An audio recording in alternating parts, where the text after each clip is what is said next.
Welcome to the Next Level Life podcast with Christine Corcoran. This podcast is made for the powerhouse businesswomen who are ready to ignite their fullest potential. This is where we will dive deep into the mindset breakthroughs and sprinkle in some kick up the butt motivation so you can scale your business with confidence and clarity. Whether you're craving more income, impact, or inspiration, this podcast will be your ultimate resource for all things next level. Listen in as we have authentic conversations with game-changing female entrepreneurs as we reveal the secrets on what it takes to rise and thrive. So go ahead, ignite your inner fire, and let's get you taking massive aligned action. Are you ready to elevate? Let's go. I'm so excited for our conversation today. I've invited my beautiful friend, Sally Prosser, to come and chat all things of expanding your voice and becoming much more magnetic within your business, utilizing your voice. And Sal, welcome to the podcast. Christine, it's so great to finally be here. So we've done an episode before, so I know we're not going to dive into the stuff that we've already covered. So I want to make sure that we, if you haven't listened to Sally's first episode, definitely go back and listen to that. I'll make sure that I link it in the show notes. So Sally is a voice and public speaking coach, and she's so incredible, so magnetic, and she creates such incredible influence in supporting people to be able to really delve into creating a really great voice for themselves, for their business, and to develop their confidence. And so rather than going into all the nitty gritty of all the things you've ever done, I'd love for you to tell us over the last 2 years, what's been some of the major highlights of your business and your work? Last 2 years, where are we now? 2024. So I guess I'd already gone viral on TikTok when we spoke. So that was a big turning point in the business, and not so much even in just going viral, but learning the power of video content online. It was such a good self-reflection for that. So in the last couple of years, the business has grown, which has been fantastic. I've run a couple of events overseas. So a couple of events in London. I spoke at the London Mind, Body, Spirit Festival. And I've really been diving more into the energetics of voice, meeting the spirituality with the science, and learning that our voice is really this energetic channel that runs from the soles of our feet to the crown of our head, and how when we can get into that true source, the voice being the organ of the soul, there's so much magic that can be created, not just in our communication in terms of promoting our business, but also in terms of creating the life that we want. So it's been a very exciting couple of years. Love that. That's so good. And you're so right, because voice is technically, it's a vibration, right? So we have a frequency of vibration that's coming through.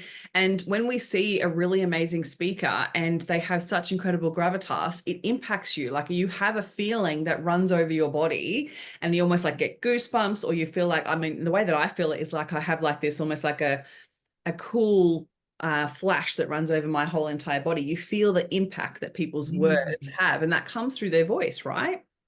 Absolutely. Well, we talk about resonance and the law of resonance, and each of us has our own unique vocal vibration. Like you have your own unique vocal vibration that nobody else shares. And when you can tap into that, it's often known as the true node, or I call it the soul voice, which no one has. Then you are able to resonate with people on such a strong level. And there are people who need to hear your message, not just your words, but from your voice. So true. So it's always important to remember that people need to hear your message from your voice. Yeah, because your voice is like a fingerprint. I just love that you shared that. It's so true that no one else has your voice. It's so incredible to just acknowledge that for a moment.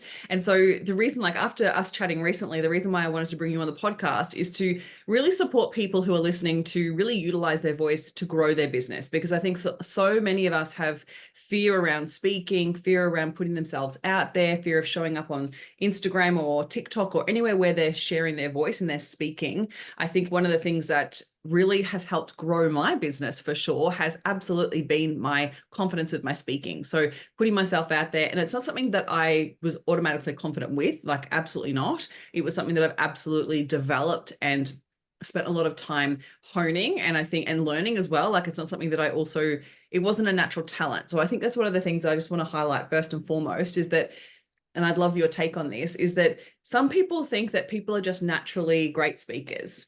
What would you say to that?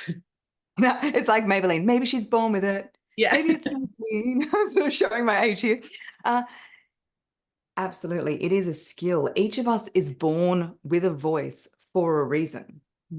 And all of us speak. Sure, there are some people who are more, I guess, have that natural tendency. I think of myself, for an example. Like my mum says I was born microphone first. And when I was really little, I asked Santa for a microphone with a stand. And then when I got the microphone, I did a speech to thank Santa for delivering the microphone, like that. There's definitely been part of my DNA, my soul's purpose is to express. Yeah. But what I would say is that we each have a voice inside us, and often it's things that have happened to us in our life that have caused us to stuff that voice down. Yeah. And a lot of conditioning as well, right? Like, especially for women, we have so much conditioning with keeping the peace, you want to be seen and not heard, like keep quiet, be polite, like all of this stuff. And I think that sometimes that you don't recognize that sometimes there's that conditioning that comes up to be like, oh, maybe I shouldn't give my opinion here. Maybe I shouldn't share this stuff. Or does anyone really care about, like, that's one of the biggest things I hear a lot of Who clients does about. she think she is putting herself out there on social media? It's so cringe. I'm, Totally. absolutely, Christina, 100%. And I'm a voice coach, and most of the work I do is with the inner voice, because it's the inner voice that's driving the physical voice. And that's why speaking is such a beautiful invitation for growth. Mm. And when we come up across or against those barriers of like, oh, I don't want to put myself out there on social media, or I couldn't possibly start a podcast, or I don't want to speak at this event, it's this great invitation for us to get out of our comfort zone and to deal with whatever it is that's holding us back. You've seen this firsthand. And so you're not just getting the benefit of more people hearing your message, you're getting that personal growth of being able to break through your own barriers. This is why I say that people aren't afraid of public speaking. They're not afraid of the speaking itself. It's the scenario that brings up existing insecurities and fears. And so when we can say, hello, this is uncomfortable, but thank you very much, and work through them, it just is such a liberating feeling. Like, do you remember, Christine, like when you first, I don't know, put out your first episode of your podcast or first spoke on stage? And did you get that feeling of like, whoa, that was great. I can do that again. I mean, after I felt sick, yes, it did come eventually. So, so I think like, I guess like as well, like even with my experience, like before I started my business, before I was podcasting, before I was speaking on stages, I was training other groups of people. So I had a little bit of experience of being up in front of people and speaking to people, engaging people's engagement and getting them to stay invested and things like that. So I had learnt a lot of the skill beforehand, and I'd done trainers training and all these different things that I feel like served me in the growth of my business, being able to do that. So, but that's not to say that when I did first my podcast out, I remember doing the first few episodes before I launched it and being like, why would anyone even care about what I'm going to share with them? Like, this is ridiculous. And I was like literally like biting down the fear, like almost like pushing it down, but like, nope, you're doing it anyway. Nope, you're doing it anyway. And just push it out there and just do it. And even like with my first speaking gig, I remember it was in a pub in Brisbane and it was super dark. And I was like, I'm actually really glad that it's dark. And I reckon it was in front of possibly 35, maybe 40 people. And I was so nervous that I remember talking to someone before and it wasn't really a stage, it was more just a room. And I remember before they asked me to stand up and speak and present, I remember talking to someone beforehand and not even listening to them. I was like, so like, in such fear of like, oh my God, hope this goes well. Like, just remember this, remember that. Like, I was literally just like glazed over, and they're like talking to me, and I'm like, and I feel like it's something that it wasn't until afterwards, and then I got responses from people like how much they enjoyed it. Then I was like, okay, this is actually something that I really enjoy, and so I wanted to share that because I think as you grow, the fear stays. It's just actually how you deal with the fear as you grow. But you're absolutely right. It's such a personal development journey of like owning your own voice and choosing to speak up and choosing to share what's important to you. And it builds such self-belief. Like, I feel like that's what it's done year after year after year, is that it's not only helped me become much more concise with my messaging, to be able to clearly articulate what I want to get across, to be able to share stories in a much more impactful way. Like, if I listen back to my first episodes, they're so bad, like so bad. Yeah, mine too. Right? Like, that's, you've got to start somewhere. And I think that so many people have this belief that oh, it's just not a strength of mine, or I'm not good at it, or I'm not a talented speaker. But like, actually, if you want to do it and you are willing to actually overcome the fear to take the action, you will grow through it and you will get better at it, right? It's a skill. Like you just said, it's something that has to be learned. It's not something that is just, you're not born with it, right? Yeah, absolutely. And that's why it's so often when clients say those things to me, I say, oh, if you say so. They go, what? Because that's where it really starts. You need to rewrite that speaking story. I do have something valuable to say. People do want to listen to me. And you 100%. can be honest with yourself. You can say public speaking isn't something that I've done a lot of. However, I trust I can get better at it.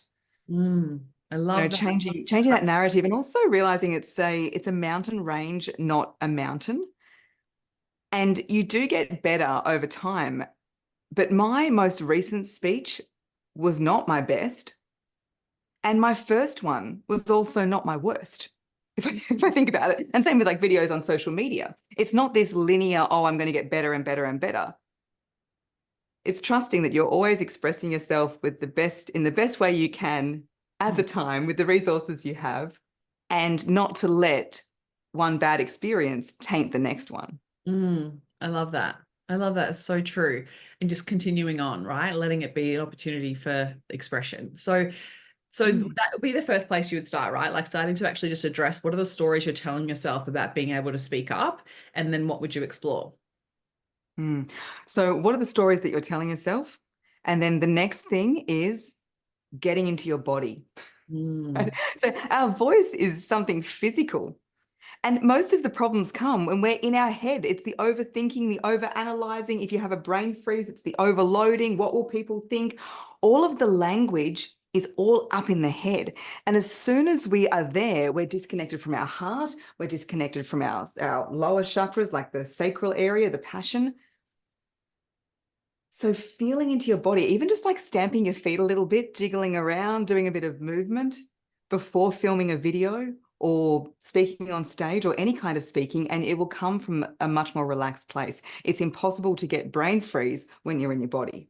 I love that. That's so good.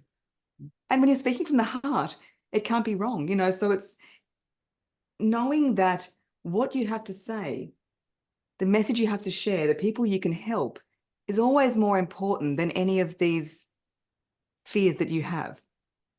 That's Right. the conversation to have with yourself. Love it. Love it. And I think as well, like, so what I'm hearing from you is like, rather than get caught up in the head of like, okay, but what do I have to say? Like, because I think some people get really stuck there. Like, I don't know what to say. I'm like, am I going to get it wrong? What if I say the wrong thing? You're saying connect back to your heart, get back into your body, and then actually speak from the heart and share your experience or share your opinion rather than it just be facts as such. Is that what you're trying to Well, say? look, what is the wrong thing and what is the right thing? I mean, sure, in terms of facts, if you're going to give statistics or anything like that, check them. Like, Yeah. they're right. Don't be out there. There's enough people out there online giving really, really interesting information. So, check those things. But a lot of the time, that's not the block. It's you saying, I need to say the right thing or the wrong thing when there's not really any measure of what is right or wrong. So I say lean into neutrality. It's not the right thing or the wrong thing. It's just a thing. Love it. Beautiful. So a lot of reframing. Yeah, totally. And so if someone wants to get better at speaking, let's say that they've just been dabbling a little bit, like, so I love those tips. They're so good for people who are just struggling to get online and actually start sharing their message and start getting out there a little bit more. And then if they're like, okay, so now that's starting to feel a little bit more comfortable, because it does come with practice, right? So something that's just not comfy on screen or comfy on camera at straight away.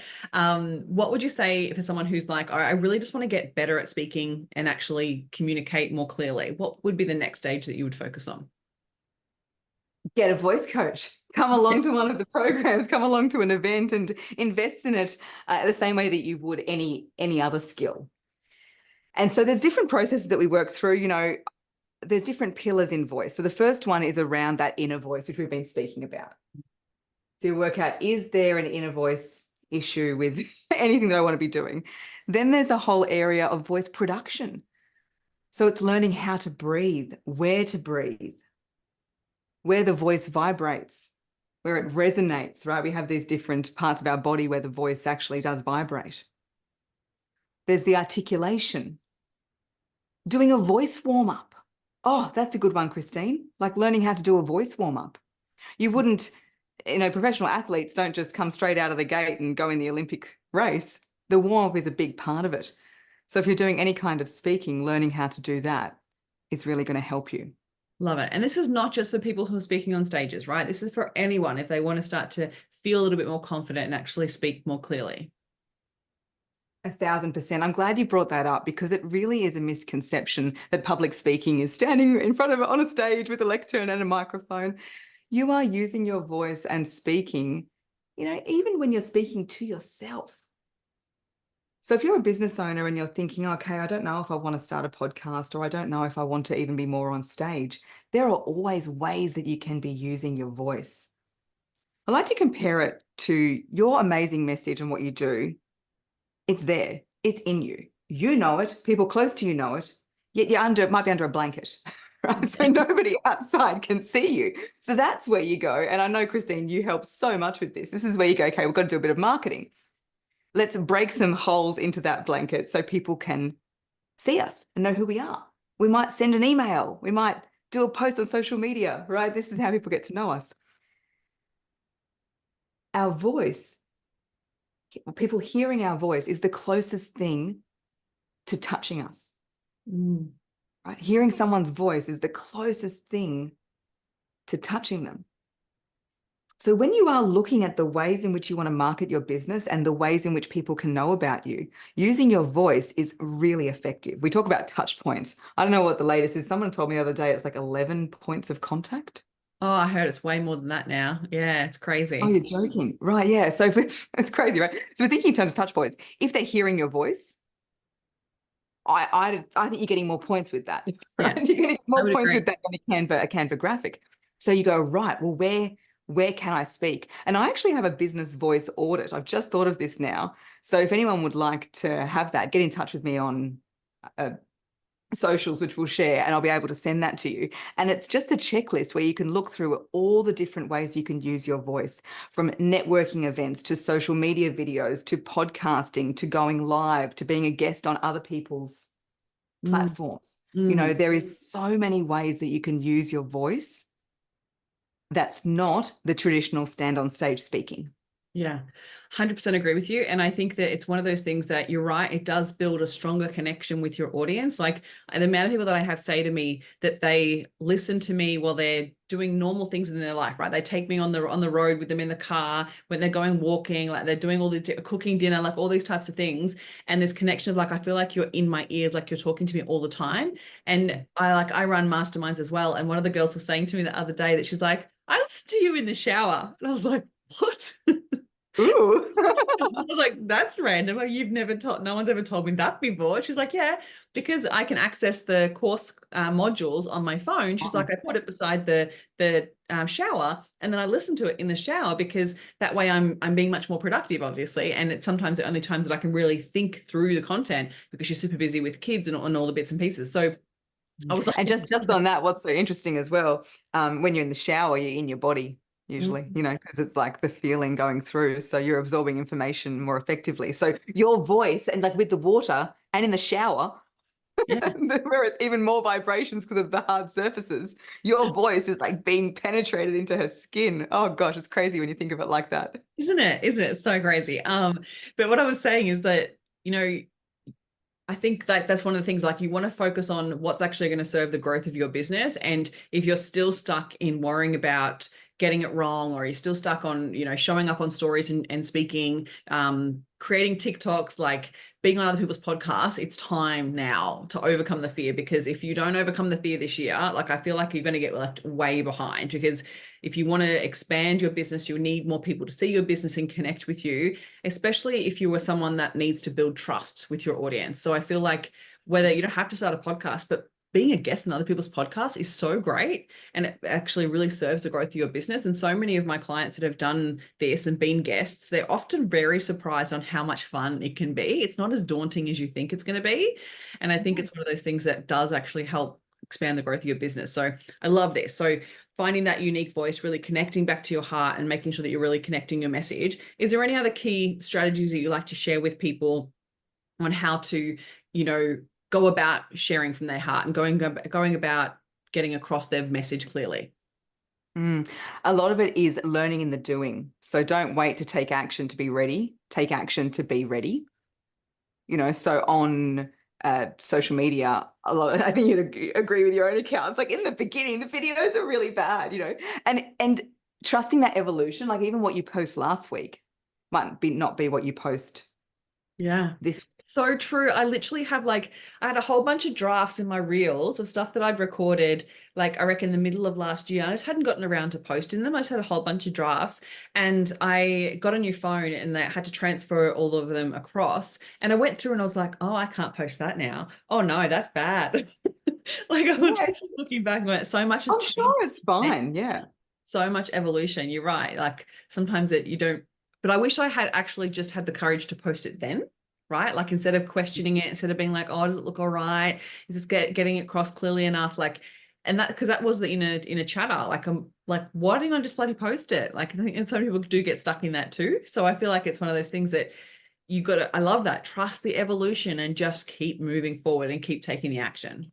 Yeah, so for me, I used to be a TV journalist, and so a lot of the time I'm out trying to get stories, and I've had a few doors slammed in my face, and just sort of part of the job. I wasn't one of those people doing lots of knocking on people who didn't want to speak to me. I always declared who I was, but it comes with the territory. Yeah. And I got spat at walking outside the courtroom, and all these things that sound really awful. It was so great because it helped me deal with rejection and sort of not having to please everybody. We'd be even wanting to do a story that was really telling somebody's story, and then they would start yelling at us, and you'd be like, hang on, we're on your side with this. Yeah, wow. And then when I went viral on TikTok, that was another great lesson, because I had some videos go viral for all the wrong reasons. Who knew pronunciation was so triggering for people? So I had this one video that was about pronunciation, and people were saying, don't listen to this woman. This is Australia's most dangerous woman. Someone made a video and put the poo emoji on my head and called me a shithead, which is kind of funny because I also used to work for a sewage company. So I'm like, that's kind of apt. But it was like, how dare she tell people how they should speak? Don't let her make you feel bad about the way you speak. Wow. Now that really cut me to the quick. And the main reason for that was because here's the thing. Christine, I know you're talking about this as well. We only really get triggered by stuff if it's a bit of a mirror. So true. Right? So it's it's an invitation. Every trigger is an invitation. So I'm here going, oh my gosh, no, this is flying in the face of what I do. I help people feel more confident about the way they speak in their voice. It's not that at all. So what do? Go see my counselor, my therapist, crying on the couch. Why don't people like me? Why don't people get what I'm trying to do? And that's when she said, live life in your disco ball. Keep on dancing, keep on shining. You decide who comes to your party, and you decide who's a reflection right back on them. Love that. And that was so great because I was able to move past that. And I also didn't make any more pronunciation videos, not because it's not part of what I do. It's just not a hill I want to die on. Yeah. So having your fears come true is one of the best things that can happen, because you're not afraid of it anymore. People say, oh, you're afraid of going viral for all the wrong reasons. It's like, well, that kind of happened and I'm fine. And actually, I increased my business during that time. Yeah. Because when you have that reach, you get a lot of people that would never buy from you anyway, but you introduce yourself to a lot of people as well. So it was a really good thing to happen. And it's also important to say that those things aren't necessarily ever going to happen, right? Sometimes we get stuck on that where we're like, oh, but what if that happens? So we don't take action now because we're fearful of that thing happening at that next level. But a lot of the time those things don't actually happen. I know. And I wonder, what if you were to go viral? I think there's a block with people that it keeps their accounts small and their videos small because they're not ready for them to go big. Yeah, so true. Oh, so good. And coming back to what you were saying earlier, you're so right. I think you've got to just get out there and start speaking. And the more you speak, the easier it becomes and the more confident you become, because that's where confidence comes from, right? It comes from competency and practice. Absolutely. I'm glad you said competency because there are so many skills. So we're talking, a lot about mindset in this podcast, but I have like lots of frameworks. People will say, how do I tell a story? For example, I'll share one. I say, well, you can use the SWAY framework. What's the SWAY framework? So S is set the scene. W is what happened. The A is as a result. And then the Y is why am I telling you this? Mm, What's the takeaway? love it. So it's like there's lots of little tricks and hacks when it comes to answering questions or telling stories or sharing your point of view or being in a podcast interview Yeah. that you can learn. And once you do, you go, all right, that's how they do it. Yeah. It's right. Let's take the veil away. Veil away. Yeah. And I think as well, like it also comes from like I feel like sometimes the way that I've clarified my message is going out and just testing to see what response you get, right? Because like even just like using your voice at a networking event, like the thing that people are so fearful of like when that people ask you, like, what do you do? People are like, oh my God, I've got to get my elevator pitch right.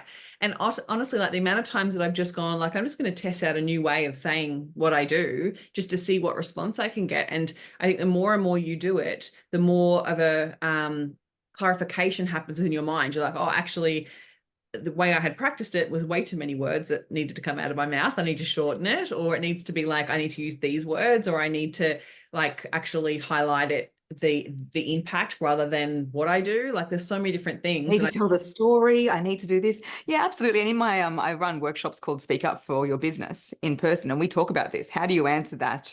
yeah, What do you do question? Is there one way? no, it's not. Hey. And yeah, I've tried it so many times as well. When I first started my business, everyone thought I was a singing coach. Oh, really? Like, And so my first business cards, I hardly ever use business cards now, but it says Sally Prosser, voice coach. And then in brackets, it had, no, it's not singing. And that was actually a really good conversation starter because it's like, well, if it's not singing, well, what is it? Yeah. Yeah, I love And it's that. like, well, actually, anytime you're using your voice. Yeah, that's so Mm. good. And I love that you do the in-person workshops because I think it's sometimes like people need to have that interaction and connection and see other people have the similar fears to them and find ways to actually utilize their voice in a really impactful way because it can be one of the biggest challenges that holds people back in their business, I think. Like if they're not Mm. confident in communicating their value, communicating what they do, selling themselves, like it is so intrinsic in every part of your business journey, right? And like as part of one of my masterminds, we do like a sales training, and I actually have a call where we practice communicating your offer, right? And one of the things I always say to people is that you need to make sure that your offer is so succinct and clear that it feels confident coming out of your mouth, because a lot of the time people are so fearful of being rejected that they say the offer in a really insecure way. And I always say to them, like, practice on the dog. Like if you have to practice on your dog, practice on your partner, you say it out so many times that it becomes Yeah. Say easy. your prices. I remember when I did my first big price rise after working with a coach. I spoke really confidently, you can hear former broadcaster. And then it got to the part of the webinar, which was, the course. And I listened back to the recording, even though it was hell. And I've gone, and it's $497. Weird voice, which even people who were interested in the program would have gone like, I What? don't know what. So it's so important to practice. It's not what we say, it really is the way that we say Yeah. it. So people will hear our words, but they'll feel our tone. 7% is the words we use, 38% is the tone of voice, and then 55% is our physiology. Mm. So it's a good reminder to not get fixated on what we say and lean into the tone of voice. That's why one of my courses is the magnetic voice formula, because once you've got that, you can take that into any scenario that you go into. Love that. Oh, so needed, because you're so right. Like often whenever I have clients doing that, it's one of the things I always say to them. I'm like, you've got to practice this part of the webinar the most, because you're going to feel confident in the content you're sharing, right? The content is probably stuff that you've shared before, and you're confident in that. And you're not selling anything, so there's no fear around it. But as soon as you get to talk about your offer, and as soon as you start talking money, the fear is going to come up. And if you haven't practiced it, it's going to come through your voice for sure. Yeah, well, I think what threw me at that stage, and I'm sure people listening have had this experience, was you could hear everyone leaving the Zoom call Oh, that's Do no. you know what I mean? Like I was sort of, I'd done the first part and then you could tell I was going into the cell. And then I just heard a whole bunch of ding, ding, ding, ding, ding, ding, ding, which is like the people jumping off, Wow. which is fine because they're people that probably never would have bought. And rather than focusing on the people who were there to hear what I had to say, I got Don't want to. distracted by Yeah. that Yeah. leaving, by that rejection. So that was a really good lesson for me Turn off to the things. turn up. Yeah, I don't know how to do that. You I can. hope I I've don't know worked it that out happening. since. I need to know because that was very distracting, the ding of people leaving. Yeah. And give yourself plenty of time so you can stay Slow in the it same, down. low and breathe. Like the breath is so important. The most confident person in any room is the person with the most regulated breathing pattern. Yeah. So true. So true. So, Regulated beat too. Yeah. and I'm sharing as well. Like, I've done I did one of my courses where on the last live call of the course, no one showed up. Oh no. No, it was the last one.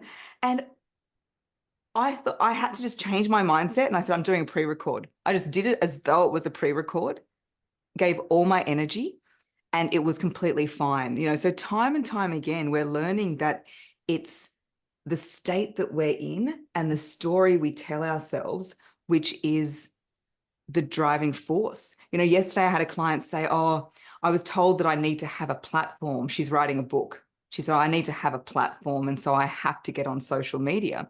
I was like, well, you don't have to, like, you get to. We Mm, live in this great age. Wi-Fi was invented in 1997, where we can pretty much for free reach an audience around the world. It's such a great gift that we have. And I mean, why did you write a book in the first place? Like to get your message out there, to communicate something, a story. So the more people that you connect with on socials, the more people will want to read the book, right? Like it's all good stuff. Like I think that's one of the things that people get so caught up in it. Instead of actually going, well, look how lucky we are. Look how lucky we are. We don't have to pay thousands of dollars to put up a bloody billboard that nobody's going to see or the wrong people will see. Exactly. Like, they Yeah. have Or to pay spend for TV thousands advertising. Yeah. magazines, like newspapers, that like all of that, like we can literally organically for free put up a post and connect with our people. And I think we sometimes have to just remind ourselves of that and work on our state for sure. I'm such a big believer of working on your state. So Yeah, I know. Singing from the same song sheet here. yeah, totally. So what's next for Sally Prosser in 2024? So, I'm more organized than I've ever been. I've got the whole year mapped out, which feels really good. One of the techniques I talk about is writing in the masculine and delivering in the feminine. So Love it's it. that way of giving ourselves the structure so then we can float and deliver freely like the butterfly. And I think for me personally, and if you're listening and you can relate, send me a DM. I think in the past I've been a little bit too much on the free flowy intuitive side and haven't had that structure. So we've got all of the classes for this year for soul speakers. So my membership, my group coaching program is called Soul Speakers. And we've also got a few events coming up this year in person. So I mentioned earlier my Speak Up for Your Business workshops. So if you're a business owner and you want to connect with other business owners, it's one of the best things about these days is that somebody else will pick up on something small that you've said and say, that's really interesting. And you'll think, oh, I didn't think that was something interesting to say, because you can't see the wood from the trees when you're Yeah. involved in it. So it's a really great way to get that peer feedback. So that's happening in Melbourne in February, in Perth in March, and here in Brisbane on the 24th of May. Love it. And so similar to what we've shared today, you go into much more depth in the workshop. Is that Yes. So I give you lots of templates to talk about who you are and what you do. And you've got lots of practice. Yes, amazing. So good. And anything else for the year? So you got, soul speakers and your workshops, and then your podcast. You've also got a podcast, so make sure you check out your Oh, podcast. yes, my podcast. I've got a few live courses as well that are launching that they're not ready to be announced yet. And also, if you have a bigger team, I do a lot of corporate workshops as well. So if you'd like to get me into your business to do a session or speak, my services are quite similar to yours, Christine. Yeah, So most things that you offer, I offer as well. which is perfect because that's why you're coming to speak at one of my masterminds for one of my group of ladies. So that's going to be awesome this year in March as well. So Yeah, I'm so looking forward to it. Amazing. Thank you so much for coming on the podcast today. I'll make sure I put all the links in the show notes. Definitely follow Sal on social media, especially TikTok. I follow you on TikTok mainly. I don't know why, whether it's the Instagram algorithm. I hardly see any of your stuff there, but I'm always all over the TikTok. So I'll make sure I put all the links in the show notes. But I really appreciate you coming on and sharing your beautiful wisdom with us today. Oh, so great to be here. Thank you so much. Thank you for listening, and if you've found any value out of this episode, make sure you hit the follow button so you get access to the episodes as soon as they are live, and make sure you come hang out with me on Instagram. You can find me at @ChristineCorcoran_coach. Have an incredible week.